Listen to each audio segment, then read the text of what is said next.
All right, game one. Oh, Here we go. Yeah, let's go. First game of Cascadia Clash, and we're off on PS2. No surprises here. Oh, we get a little shimmy. A little respect from both players. Yeah. So whenever Shulk has speed art, a lot of people kind of opt to sit underneath the platform because Jared can't really jump over when he has speed art because he falls so fast. Finding that opening, getting that buster art, oh my, 46-64%. That's the scary part about Shulk. But here's the answer back from Tickle. See, waiting on the ledge. Nice, just jump up there, put shield up on the platform to try and maybe read a get-up attack or something and get something started. But as of now, Jared is just maintaining stage control with that ginormous sword. Yeah, I will say for some history between these two players, I think they've played maybe 2 or 3 times, and I believe jaredisking has won them. But we'll see what happens. I know Tickle has been grinding with Jared actually this weekend, yesterday specifically. Ooh, he has no jump. Oh man, yeah, that was an opportunity to really just convert on that edge guard situation. If he can just consistently make that work and not get hit in the face with Smash Art. Smash Art center stage, no kills no matter what. This is kind of where it gets really, really scary for Tickle. When you have Buster Art and especially Shulk on deck, and you get any straight hits just like that, 27% already on deck, and he gets in there, M-tilt, and almost lacking in percent. This is really, really scary for Tickle. Gets the F-smash read on the air dodge. Still has his jump, so it's not the worst thing in the world, but he needs to find center stage and needs to find his footing. An early kill or something needs to happen. And we're not seeing the the footstool, but it's gonna be fine. I like the attempt though, and also putting a little bit of the fear into like, hey, I've got this option. Like you got to look out for it. Yeah, exactly. And yeah, Jared obviously, you know, Shulk main and like being able to like snap the ledge every single time with the up B is so important because Pyro Mythra are definitely a character that can really take advantage of that with forward smash downer and many moves, right? So very important. Looking for the edge guard there. Just gonna the dash attack.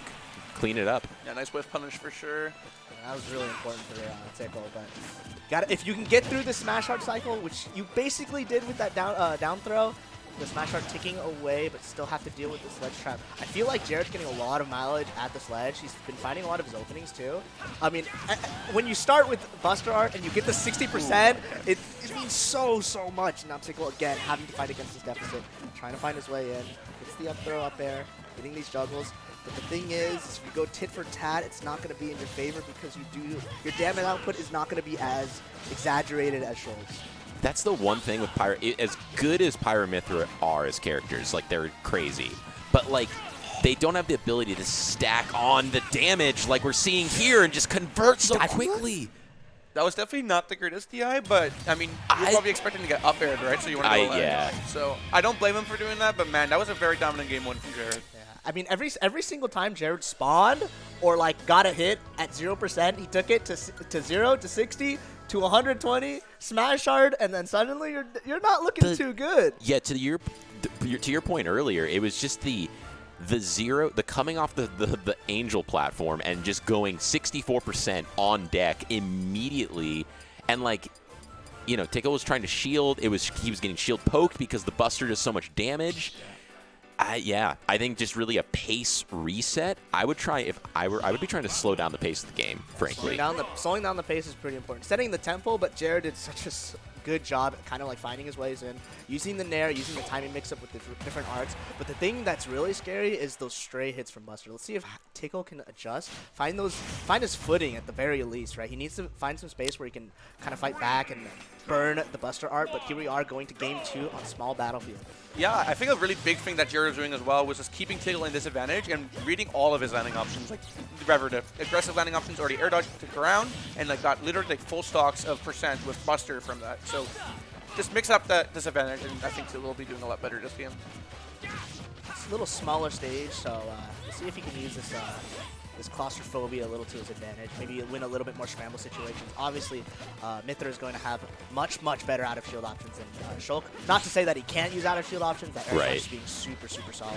Yeah, definitely. I mean, Jared also pretty known for just, you know, using the up yet shield like it's nothing, right? We see it a lot from him. So, and it's a very strong option. And once again, scary situation with the Smash auto. Just getting out of there, switching over to Pyra, and one thing I was thinking about that we're kind of seeing here is just that big weakness from these duo characters is their ability to get safely back to stage if you know where they're going. And with a ginormous sword like Shulk's, Definitely cover a lot. It covers a lot. So if the more Tickle can keep the game, frankly, like kind of on stage and just trade with that really good frame data, and then maybe convert into stuff like down air, up smash, or just like take stocks that way instead of trying to be. Oh, great up tilt. Yeah, wow. Nice up tilt. I like how Jared kind of calls his attention. Jump! I'll call it the jump. There you go.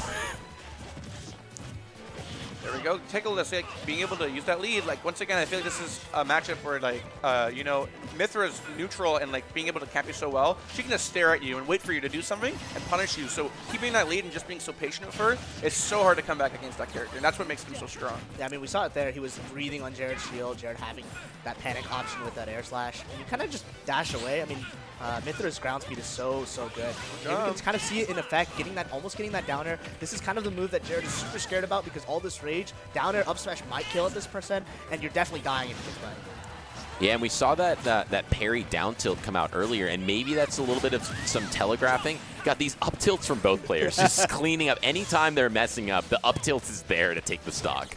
They're smartly using that jump bar to avoid the Angel platform invulnerability. See how if Tickle can maybe catch on to that disadvantage habit, because it's so important to be able to fight out a disadvantage like this. Oh, you're so not dead! Oh my God, that was just the freebie, the free 10Ds opportunity right there. Yeah, I mean, even the down smash, I guess, I don't know, Tickle maybe thinking there's no way he can drift behind me, but just being able to clutch right there and nice aggressive landing.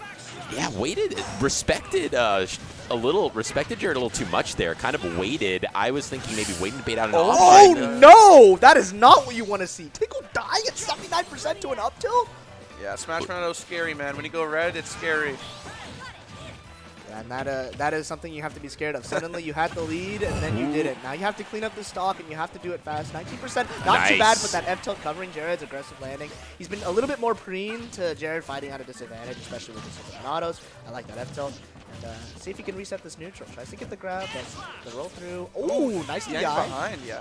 I really like that from, I guess that just works depending on where you get hit by the up B, so a little bit inconsistent, but I mean, this game is looking way closer, but Jared is again! The buster into smash art is just so terrifying. Before you know it, you're just at kill percent, and you don't even think you're at kill. You're like, no, I can live. I'm not even at 100 yet. I mean, because if we're talking about like neutral interaction wins, I feel like Tickle has gotten a little bit more, but it doesn't feel that way, if that makes sense. He's been getting these 20-30%, but then Jared wins one interaction, and then suddenly you're at kill percent. Now Tickle really needs to find his footing, really needs to find up this ledge opportunity. This might be huge, but the jump part going right over Tickle. And here we have the scramble situation. Mythra Nair being super good, being super tricky with the switches with that shield counter. That's kind of so scary. Yeah, I really like that counter usage just because even if it whiffs, you're in shield Monado, you're not going to die, right? So really great landing from Jared there, and oh my God, it's so close. And Tickle going for what he's known for, that roll read down air up smash. He loves going for that. I mean, it's a good option, and just goes deep. That's the checkmate. Because and what was the option there, right? Your drift isn't fast enough. You're already below stage. Jared knows this. Just swings this giant sword. Even if he doesn't have Smash Ronaldo, that's always going to kill. Jared taking it 2-0. Now Tickle. That was a lot closer. So yeah. If I'm Tickle, I'm pretty composed. Running it back to small battlefield. That was your closest shot. Might as well try it again. Because that wasn't not doable, right? Oh, it was close. Yeah. It was just that Jared kind of found his footing, found the comeback mechanic with a buster, and then suddenly it's even. I mean, the lead flipped twice, but now we get to see if Tickle can make those adjustments going into Game 3, running it back to small battlefield. And maybe, I don't know, just getting out of those buster 60% situations, running, like, I don't know. I almost feel like you need to just be, like, running away or, like, platform circle camping just to try and avoid getting 60-something, 70% thrown on you immediately, because this character can't take that. This is a pretty light character. Yeah, it's either you give them too much respect or you give them no respect by charging in. Tickle deciding to go for the scrap. Didn't super work out his favor. Nice tech. Didn't really get punished there, but Jared reacting with speed art. Here's the smash art. Yeah. Once again, that checkmate situation. If you come at that 45-degree angle as a sword character, you kind of have no options left, right? You can't mix it up anymore. Jared being a little aware of that from his last game, tries to go for that up air throw. I think, yeah, Tickle relying a little bit too much on that recovery low, especially just like always fast falling down and then trying to double jump up and up B. But you have an edge guard situation. There we go. Yep. Usually when Shulk has to do that delayed air slash from the side, then that should be the situation where you take advantage and get that stock every single time. Because he really doesn't snap. Exactly. Wow, Jared's so good at using that shield art out of disadvantage. I always think or wonder how many people have practiced their combos on shield art and Shulk because different routes open up the moment he does Right. it. I have to imagine that people with at least with training mod or however you'd set that up in PNW have for dealing with our good Shulks. Oh yeah, because we have multiple. We got Yeah. Bisbit too, right? So. We've got some good Shulks. It's a bit of a niche investment, but if you were preparing for Cascadia Clash, it would be a necessary investment. Yeah, exactly. And once again, I mean, Tickle really brings us back. I mean, it was looking so dominant at the very start for Jaredis King. Oh, recovery There we high. go. There we go. Air Now he has dodge. to air dodge, and now he has to do a very delayed air slash, but Tickle not finding the timing. A little unfortunate for him. That F tilt reversal almost taking it, deciding to go low again, using that photon edge, but Ooh, Jared is ready with the yeah. counterplay. Yeah, he knows. I didn't actually know that Uppy would scoop that low, but really great play from Jaredis King, closing that stock and getting that small lead once again. Yeah, definitely day one, everyone was getting caught with that during the recovery, but now at least all the top level players have figured out that recovery is very, very unsafe, and there's a lot of ways to punish it. He took a full F smash to the face. Wow, using that air slash for the reverse. Jared is so good at finding these moments where he's like, you're overextending just a little bit, you're overheating just too much in my face. Let me switch the advantage state, and oh my god, these fairs. He knows that people try to fight back, and Oh, using my the back God, get him on the side! Oh, man.